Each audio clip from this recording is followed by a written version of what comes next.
शिव जी के प्राण हैं, ये दो दो की जोड़ी में रहेंगे। सांवले राम के साथ गोरे लक्ष्मण और सांवले भरत के साथ गोरे शत्रुघ्न जी रहेंगे।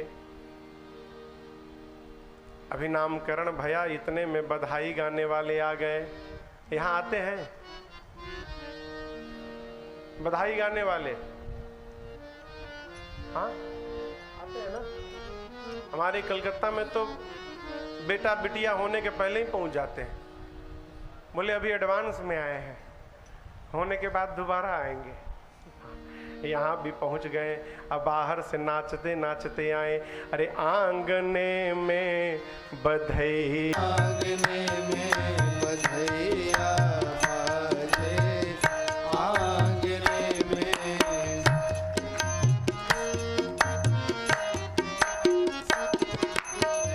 चंद्रमुखी। आज हमसे देवेंद्र भैया कह रहे थे, महाराज जी आप भोजपुरी में गीत नहीं सुनाए, 3 दिन हो गया है, सुनावे? समझ में आएगी ना आपको? हम आपको एक सोहर सुनाते हैं। 2019 का सोहर सुनिए। बिहार में सोहर होता है, पता है ना, लड़का जन्म लेने के बाद।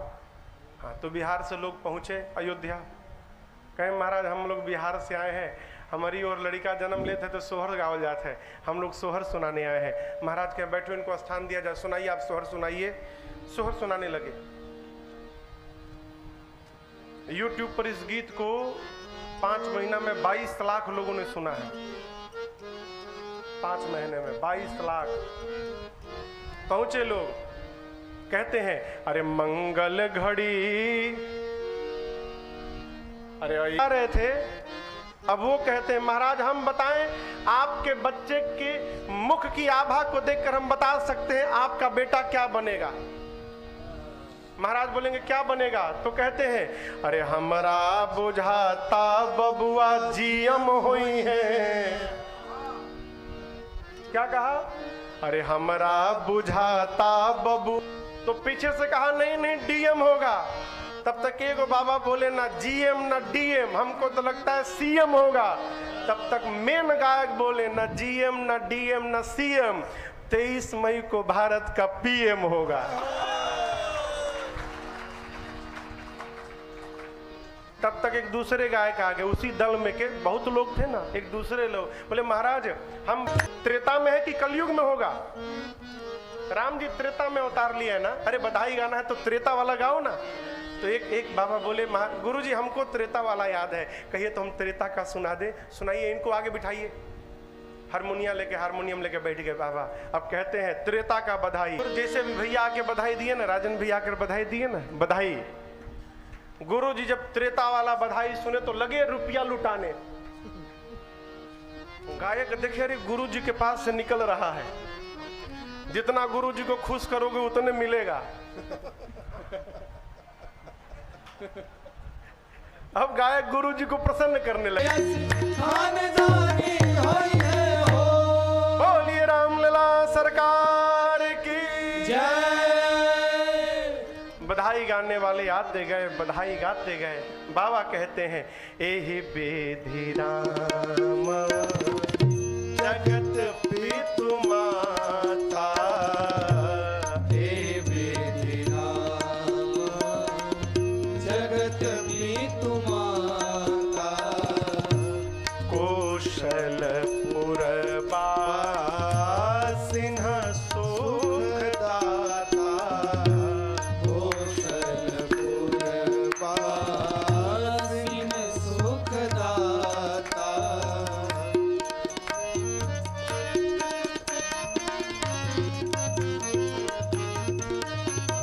शंकर भगवान कहते हैं पार्वती जी से देवी इसी प्रकार जो राम जी पूरे जगत के माई बाप है,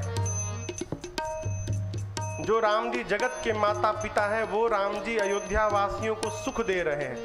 माँ ने कहा हाँ प्रभु इतना उत्सव हो रहा है, सबको सुख मिल रहा होगा।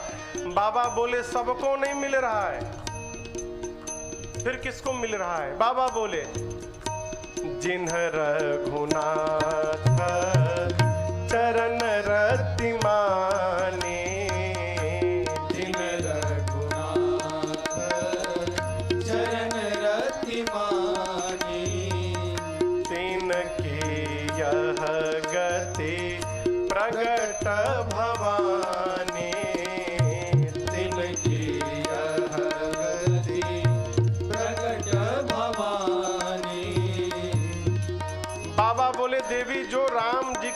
चरणों में प्रेम करता है, ये सुख केवल वही प्राप्त कर रहा है। इसका मतलब अयोध्या में भी ऐसा कोई है जो राम जी को प्रेम ना करे? है ना? है ना? अयोध्या में भी एक है जो राम जी को प्रेम नहीं करती। कौन? मंथरवा है। मंथरवा प्रेम नहीं करती, इसलिए सबको तो सुख मिल रहा है, उसको सुख नहीं मिल रहा। देखिए, आपके उत्सव को देखकर वही प्रसन्न होगा जो आपको प्रेम करता होगा। आपसे जलन रखने वाला आपकी खुशी को देखकर प्रसन्न नहीं होगा और जलेगा वो। और मेरा एक सूत्र है, जलने वालों को कुछ कहना नहीं चाहिए, छोड़ दीजिए, जलने दीजिए। क्यों? जलने वाला सामान क्या होता है? जल के राख हो जाता है। जो आपको देख के जल रहा है वो अपने आप जल के एक दिन राख हो जाएगा, कुछ करने की आवश्यकता ही नहीं है, जलने दो। अयोध्या में सब सुखी हैं, मंथरा नहीं है। क्यों? राम जी को प्रेम नहीं करते। मां ने कहा, प्रभु जो अब तक राम जी को प्रेम नहीं कर पाया वो क्या करे, हम क्या करें कि हमारा भी प्रेम हो जाए। शंकर भगवान ने उपाय बताया। क्या? मन क्रम बचन छाड़ी चतुराई, मन क्रम बचन छाड़ी चतुराई, भजत कृपा करे हरि रघुराई, भजत कृपा करे हरि रघुराई, भजत कृपा करे हरि रघुराई। क्या करना है? मन क्रम बचन छाड़ी चतुराई। माला बाद में, टीका बाद में, दर्शन बाद में, पूजा बाद में, इन सबसे पहले क्या? मन क्रम बचन छाड़ी चतुराई। विराटनगर से जोगबनी कितना है? 6 किलोमीटर। आप यहां से गोला बनाना शुरू करिए, जीरो, और जोगबनी तक जीरो बनाते बनाते चले जाइए। कितना होगा?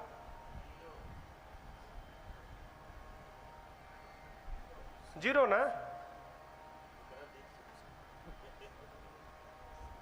माला जपना 1 जीरो, तिलक लगाना 2 जीरो, दर्शन करना 3 जीरो, दान करना 4 जीरो।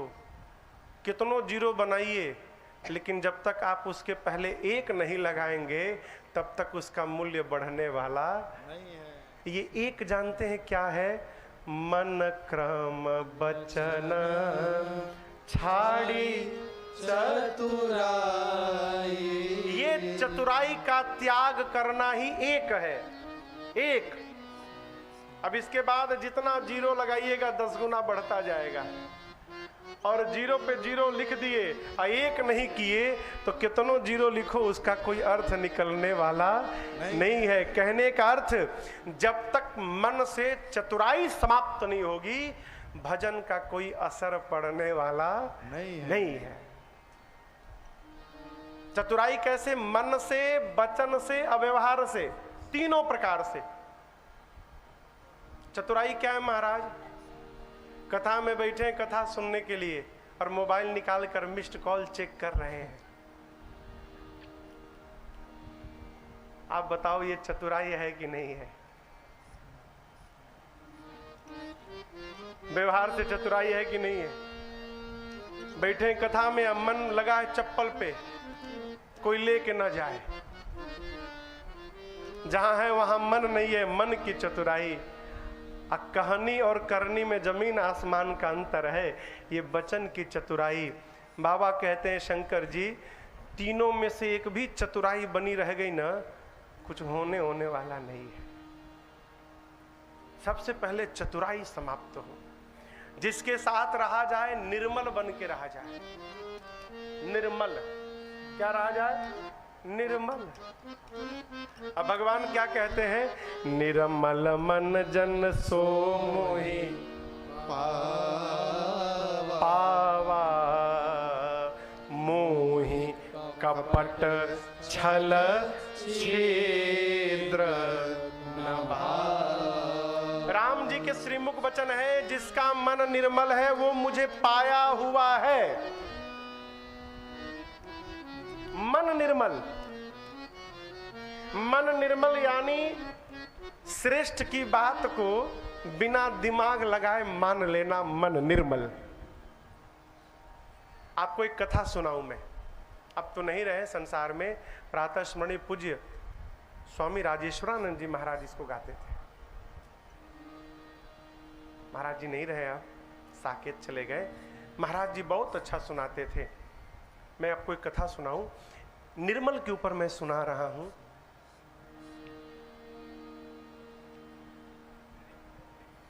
एक आदमी था, वो केवल खाना खाता था, उसका यही काम, भोजन करो सो जाओ, कोई काम नहीं, भुक्कड़,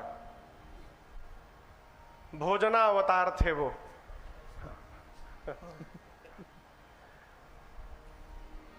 भोजन करने बैठ जाए, खाने लगे, लोग रोटी देते देते थक जाए, वो खाते खाते न थके।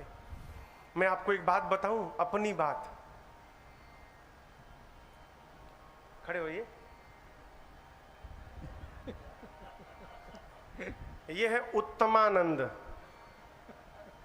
नाम है सच्चिदानंद, न जाने कई वो नाम है इनका, देखो वो बंटी आर्यन भी है।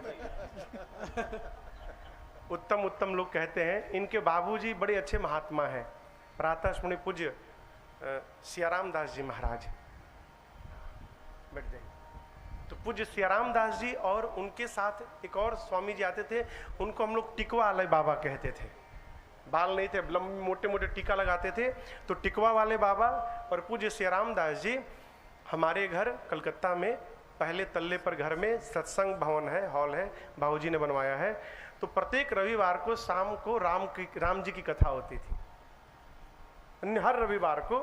तो पूज्य इनके बाबूजी और टिकवा वाले, इनके बाबूजी तो है, टिकवा वाले बाबा नहीं है, तो दोनों महापुरुष आकर 3 घंटा 4 घंटा राम कथा सुना। मैं उसमें ढोलक बजाता था, मैं छोटा था घर पे।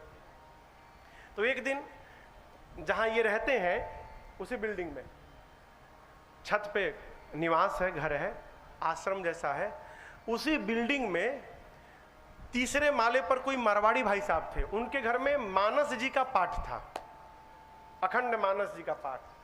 तो जो टिकवा वाले बाबा थे वो हम लोग को लेके गए थे कि चलो बेटा अखंड पाठ है तो वहां पाठ करना है। तो हम, मेरे बड़े भैया संतोष भैया, हम लोग 8-9 लोग वहीं रात को सोएंगे, वहीं पाठ करेंगे। छुट्टी का दिन भी था, पाठ करेंगे। तो पहुंच गए, पाठ वाठ किए, तो रात में भोजन का समय आया। मैं अपने साथ की बात बता रहा हूं आपको। उसमें एक चाचा थे हम लोग के बगल के पड़ोसी, इंद्रजीत पांडे, अब वो भी भगवान के धाम चले गए, वो भी नहीं रहे। वो चाचा भी थे, तो जिनके घर में पाठ चल रहा था, उनके घर की कोई बहू जी आई और आके बोली चलिए चलिए भोजन तैयार हो गया, हाँ भोजन पा लीजिए। क्या खाइए? फलका। रोटी खाते हैं ना, रोटी, उसको मारवाड़ी में फलका बोलते हैं। चलिए फलका खा लीजिए। फलका बन गया। अब हम लोग सोचे फलका क्या है भाई, फलका पहली बार नाम सुने थे हम तो, रोटी जानते थे, फलका जानते नहीं थे। अब हम लोग कतार से बैठ गए, 8-9 लोग बैठ गए, रोटी आना शुरू भया, हम लोग खाना शुरू किए। जितना आटा सना था सब खत्म। अब भीतर माई लोग फिर सानने लगी आटा, वो भी खत्म। अब हम लोग उठ क्यों नहीं रहे कि फलका आए तो देखे फलका क्या है। फलका आ ही नहीं रहा है, रोटी सब्जी खिलाए पड़े हैं, पेट में जगह नहीं है, लेकिन कोई उठने का नाम नहीं ले रहा है।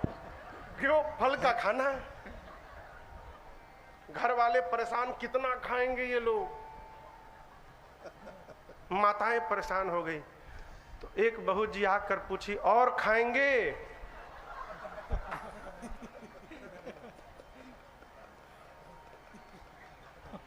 तो मेरे बगल में चाचा बैठे थे, इंद्रजीत चाचा, बोले क्या खाएंगे, जगह है ही नहीं, तब से खिलाई पड़ी हो रोटी, फल का कब लाओगी? बोले क्या? अरे ऊपर बोला गया फल का खाना है, फल का खाना है। बोली सुबह से उस समय से 15 फल के तो खाए हो, अब कितना खाओगे? बोले क्या? ये रोटी मने फल का। ये बात देख के मुझे याद आ गई। उसी प्रकार वो आदमी केवल भोजन करता था। घर वाले बोले अरे पानी भी तो पी लिया करो बीच में। बोलता था बीच आए तब न पीऊं।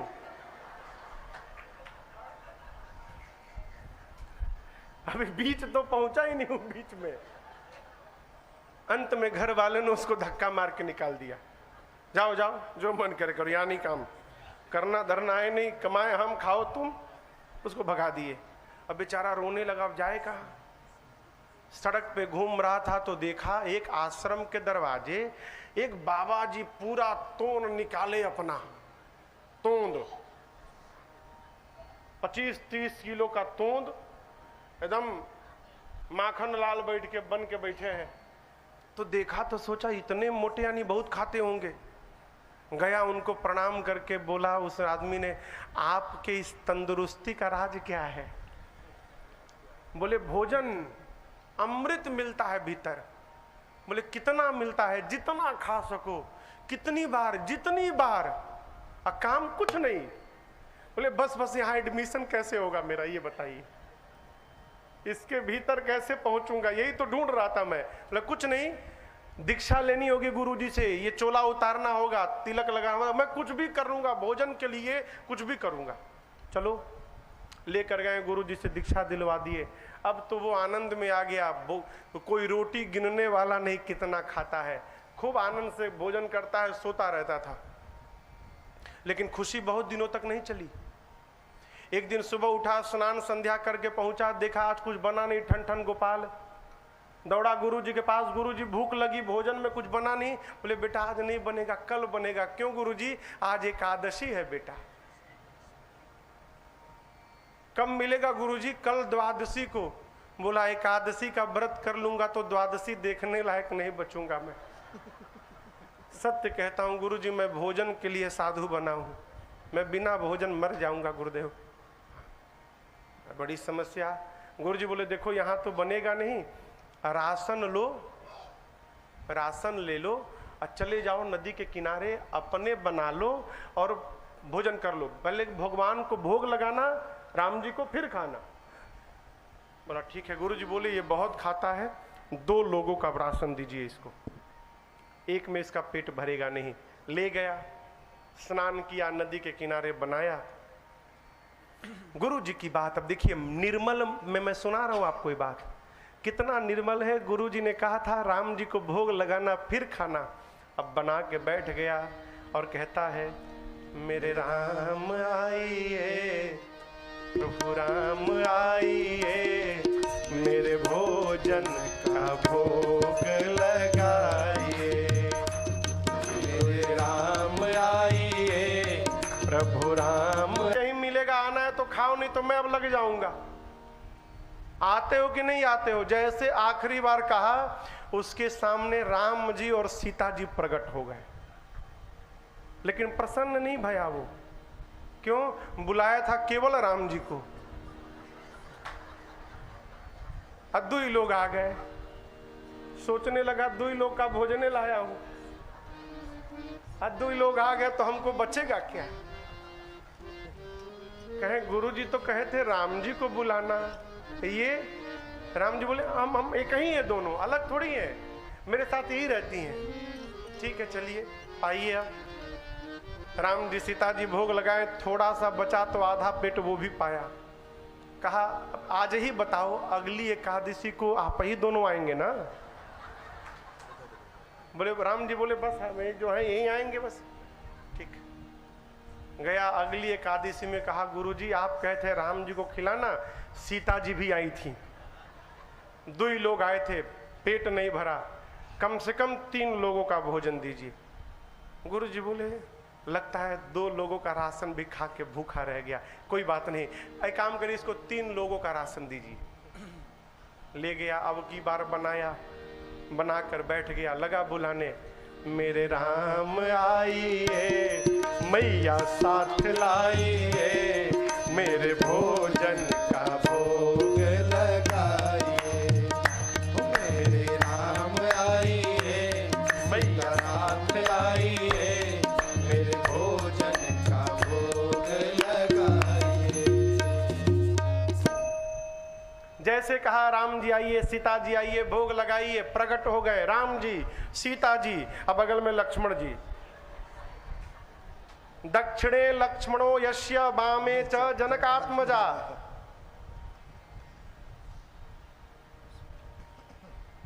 ये कौन है? ये क्यों, ये कौन है? ये कहां से आ गए? पिछली बार तो नहीं आए थे। लक्ष्मण जी बोले बहुत बढ़िया जगह भगवान भोजन कराने लाए हैं, आते आते मेरा स्वागत कर दिया। राम जी बोले पिछली बार भूल गया था, ये भी मेरे साथ ही रहते हैं, मेरे छोटे भाई हैं, आप तीनों खाएंगे आज? हाँ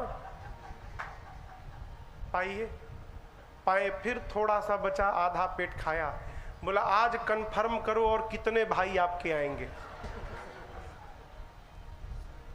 राम जी बोले हम ही 3 लोग अयोध्या से, हम लोग साथ ही रहते तीनों लोग, पक्का ना? एकदम पक्का, हम ही 3 आएंगे अगली बार।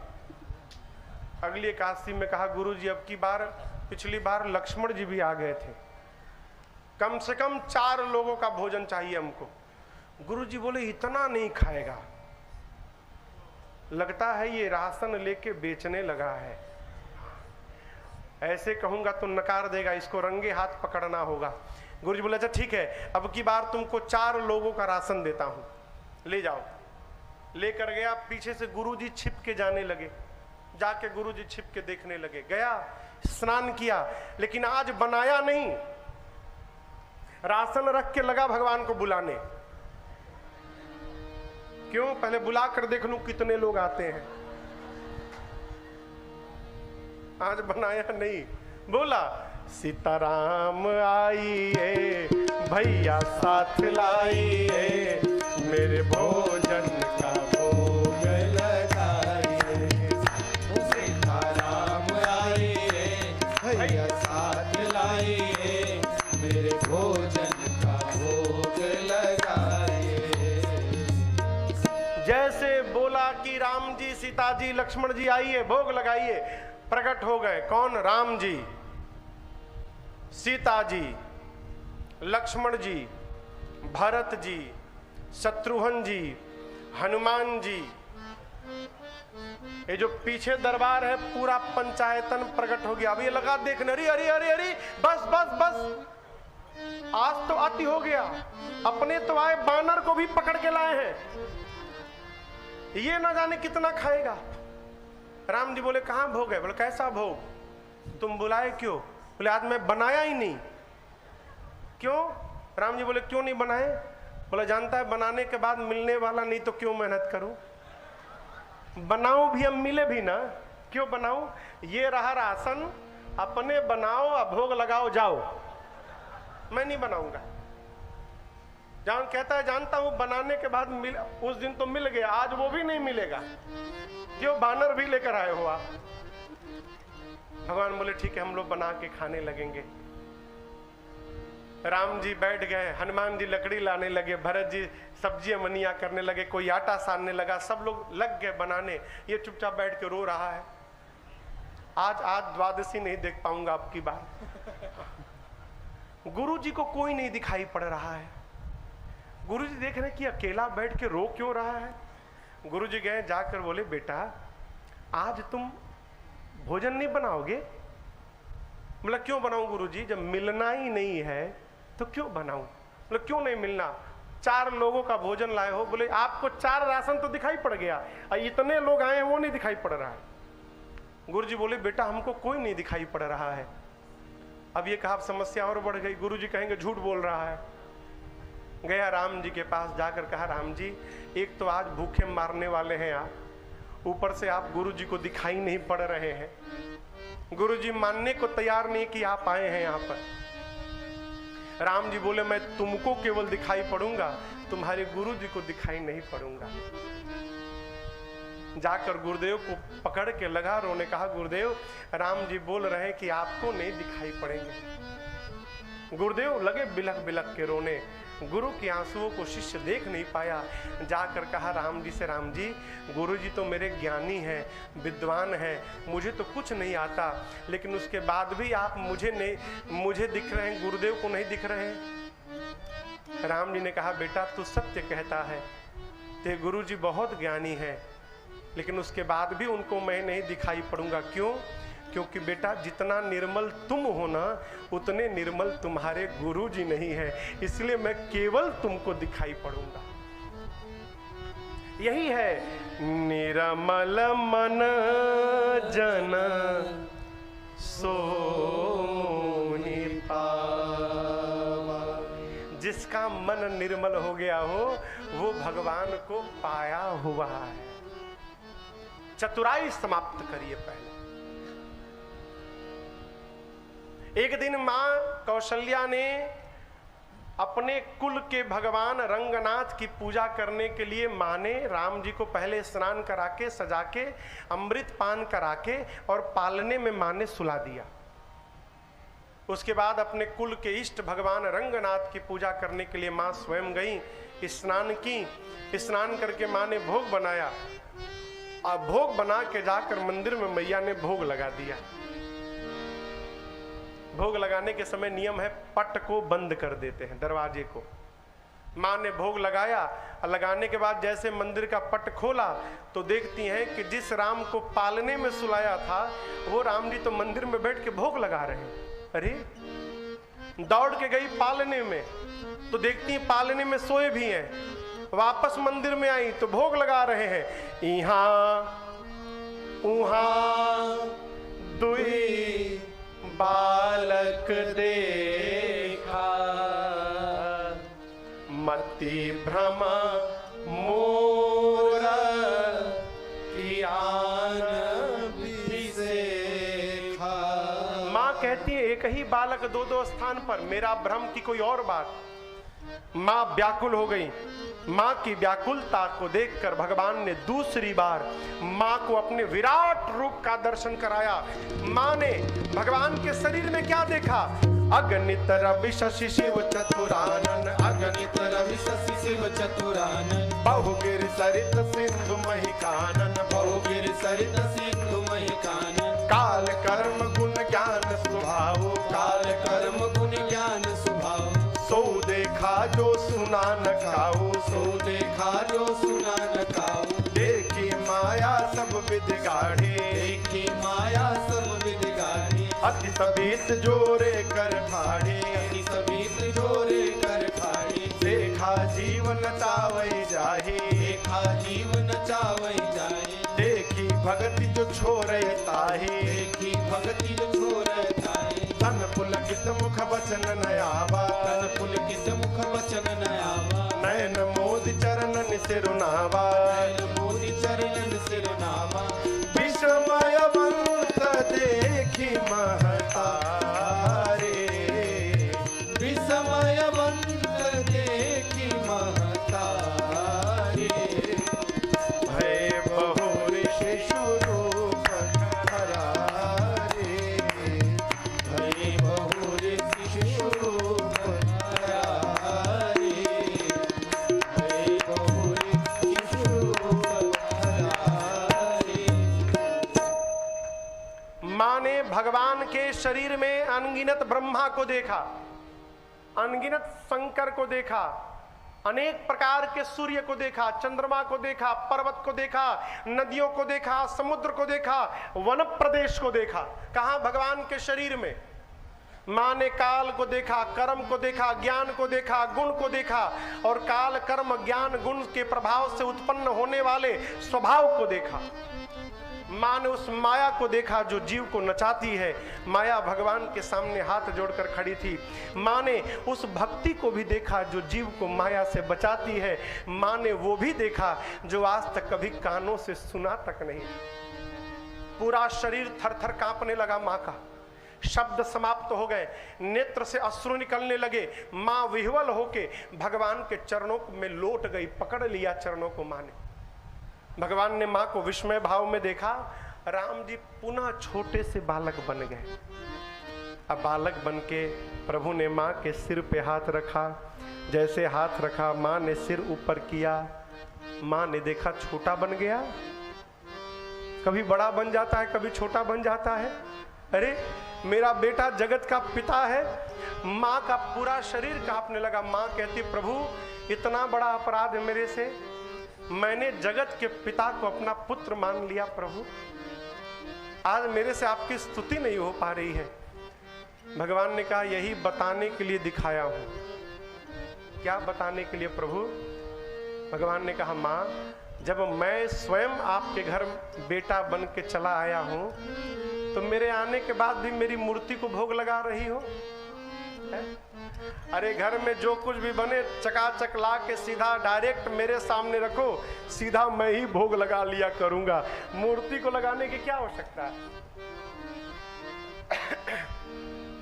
कथा प्रसंग कहती है, कथा कहती है ये, घर में छोटे बच्चे हो ना, छोटे बच्चे यानी बालक, तो भगवान की सेवा थोड़ी कम करिए। क्यों? भगवान ही तो बालक बन के आपके घर के आंगन में खेल रहे हैं। उस बाल भगवान की सेवा में ही भगवान की सेवा है। राम जी ने कहा, माँ आपने जो देखा है किसी से बताइएगा मत। माँ ने कहा, आप भी वचन दीजिए कि आपकी माया आज के बाद मुझे कभी व्याप्त न हो। भगवान ने माँ को वचन दिया। चारों भाई कुछ बड़े भय और चारों भाइयों का चूड़ाकरण संस्कार संपन्न भया। आइए चौपाइयों को गाते हैं। क्या कहते हैं? कछुक काल बीते सब भाई, कछुक काल बीते सब भाई, बड़े भय परिजन सुखदाई, बड़े भय परिजन सुखदाई, चूड़ा करना किन्ह गुरु जाई, चूड़ा करना कीन गुरु जाई, विप्रन पुनि दक्षिणा बहु पाई, विप्रन पुनि दक्षिणा बहु पाई, विप्रन पुनि दक्षिणा बहु पाई।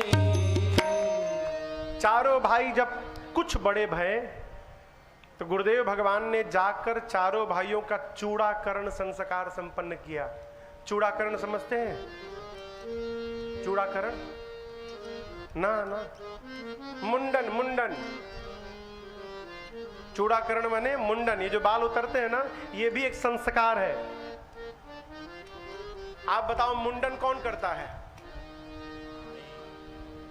हाँ? नौ भैया ना। यहां क्या लिखा है? चूड़ाकरण कीन्ह गुरु जा राम जी का चूड़ाकरण कौन किया? गुरु जी। तो क्या गुरु जी कैंची लेके बाल काटे? समझिएगा, राम जी अलौकिक हैं। धरती पर ऐसी कोई कैंची नहीं बनी है जो राम जी के बाल काट दे।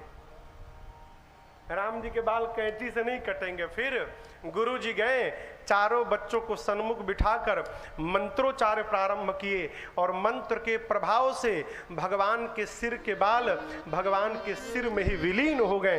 केवल एक शिखा मात्र उनके सिर पे रह गई, बस। इसलिए कहा चूड़ाकरण कीन्ह गुरु जाई। ये क्या है? शिखा। किसको धारण करना चाहिए? हाँ, पंडित जी को।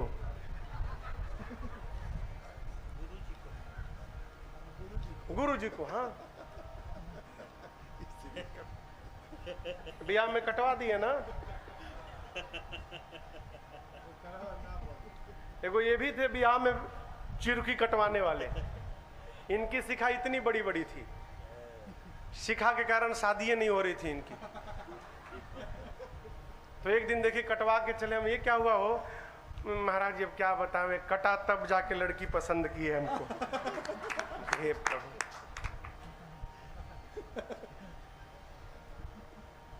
शिखा हिंदू को धारण करना चाहिए, ये हमारी संस्कृति है।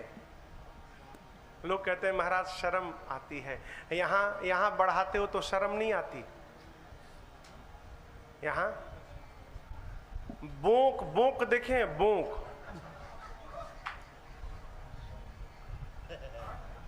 बोंक देखें आप लोग, बोंक बुकवा बोलत नहीं खे। बहुत पहले हम लोग छोटे थे गाना चला था, बुकवा बोलत नहीं खे। बोंक की यहाँ दाढ़ी होती है, यहाँ इतने, यहाँ बोंक अस बढ़ा लेते हैं तो शर्म नहीं आती, और ये शिखा बढ़ाने में शर्म आती है। याद रखिएगा, आप कोई भी सत्कर्म करेंगे और यदि आपकी शिखा नहीं है तो उस सत्कर्म का फल आपको मिलने वाला नहीं है। पूजा से पहले पंडित जी एक काम कराते हैं, आचमनी कराने के बाद क्या कहते हैं? यजमान जी शिखा बंधनम कुर्यात, शिखा बांधिए। है ये नहीं है तो बांधेंगे का? आप मत बांधो, अभी बांधने के लिए शिखा चाहिए ना। ये शिखा देखिए, शरीर की जितनी नसें हैं सबका जंक्शन यहीं पर है, सिर में। इसको ब्रह्मरंध्र कहते हैं। शिखा बंधे रहने से उन नसों पर खिंचाव पड़ता है जिससे शरीर शांत बना रहता है। ये केंद्र है आध्यात्मिक भाषा में। देखिए, जो आदमी जितना तपस्वी रहता है, साधक रहता है, उसका प्राण यहां से निकलता है, यहां से फट के। हमारे बिहार उत्तर प्रदेश के बॉर्डर पर थे प्रातः स्मरणीय पूज्य देवराहा बाबा। देवराहा बाबा, आप लोग नाम सुने होंगे। उन महापुरुष की कितनी आयु थी कोई जान नहीं पाया। कोई कहता है 400 साल, कोई कहता है 500 साल। अभी यहां पर है, अभी फोन मिलाइए तो इलाहाबाद प्रयाग में भी मिल जाएंगे आपको। मन की गति से चलते थे देवराहा बाबा, मचान पे रहते थे, मचान पे पांव से आशीर्वाद देते थे। समकालीन जितने भारत के नेता थे बड़े, सब जाकर वहां बालू में लोटते थे उनके आगे। इंदिरा गांधी हो, राजीव गांधी हो, जो हो। श्रीधाम वृंदावन में राजीव गांधी जी का एक दौरा था, तो जहां उनका मंच बनने वाला था वहीं एक वृक्ष था। तो सुरक्षा वाले, मंच बनाने वाले समिति के लोग आए तो बोले इस वृक्ष को काट दो। देवराहा बाबा ने कहा ये वृक्ष रो रहा है, इसको मत काटो, मेरे से अपना प्राण भीख मांग रहा है, मत काटो, बगल में बनाओ। समिति के लोगों ने कहा नहीं कटेगा, ये प्रधानमंत्री जी आने वाले हैं। देवराहा बाबा बोले अगर नहीं आए तो नहीं कटेगा, तो जाओ, तुम्हारा प्रधानमंत्री नहीं आएगा। 2 घंटे के अंदर सूचना आई कि उनका दौरा वहां रद्द हो गया और वो वृक्ष बच गया। ऐसे सिद्ध महापुरुष, उनका प्राण निकला तो यहां से फट के निकला, ब्रह्मरंध्र से। प्राण जितने शरीर के ऊपर भाग से निकलेगा वो उतना तपस्वी व्यक्ति, और शरीर के जितने नीचे से निकलेगा, अब आप समझ ही रहे हैं कैसा होगा वो। ये शिखा ब्रह्मरंध्र है, शिखा धारण करना चाहिए, सबको करना चाहिए। एक विनोद की बात बताऊं,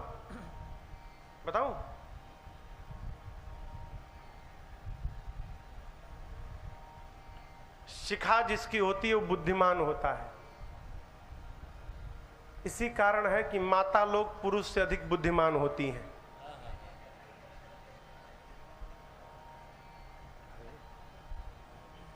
माता जी लोग, भैया जी लोग से अधिक बुद्धिमान होती है। अब आप कहोगे महाराज हम मानेंगे नहीं, हम प्रमाण देके कहते हैं। कैसे बुद्धिमान है? आप कमा कर तनख्वाह लेकर आओ, एक दिन तुम्हारे पास रह जाए तो हम मान ले। आप कमा कर लाएंगे तो सीधे वो आपसे ले लेती हैं। अब किसी घर में यदि स्त्री कमा के लाए तो पति मांग कर देख ले, आपकी कमाई उधर चली जाएगी, उधर की कमाई आपके पास नहीं आएगी। तो आप बताओ बुद्धिमान आप भई कि ये भई? क्यों बुद्धिमान है? माताओं की शिखाएं बड़ी बड़ी होती हैं। संतों का विनोद है, शिखा धारण करना चाहिए। चारों भाइयों का चूड़ाकरण संस्कार भया। अब चूड़ाकरण के बाद प्रभु खेल रहे हैं, बाहर जाने के लिए कहते हैं, माँ मना करती है, अरे राघव खेलन को दूर जनी जाओ। क्यों? क्योंकि नजर तो है लग जाएगी। माँ राम जी कहते, माँ काला टीका लगाती हो लक्ष्मण को कि नजर न लगे।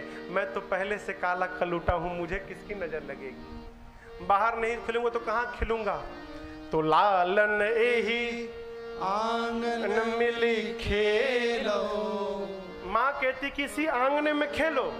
तो राम जी मित्रों के साथ, अरे ठुमुक ठुमुक नाच ललना कौशिला के अंगना। ठुमुक ठुमुक मुहावा बुझाला चान, उठावा बकचरल पान। मुहवा बुझाला चान, उठवा बकचरल पान। मुहवा बुझाला चान, चिगुली सोहेला तनवा, मुसुकी मोहेला मनवा। तो तली बोले मीठे बैना, कौशिला के अंगना। तो तले बोले मीठे बैना, कौशिला के अंगना। ठुमुक ठुमुक नाच ललना, कौशिला के अंगना। मन लागे ठुमुक ठुमुक भागे। आ मिथिला बिहारी थे मिथिला तेरा बिहारी चीत चोरना, कौशिला के अंगना। ठुमुक ठुमुक नाच ललना, कौशिला के अंगना। ठुमुक ठुमुक नाच ललना, कौशिला के अंगना।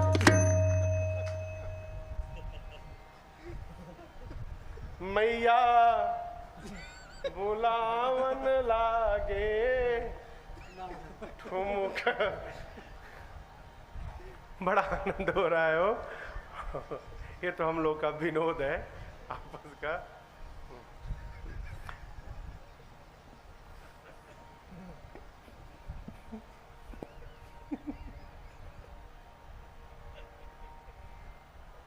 बहाना बहुत बढ़िया है।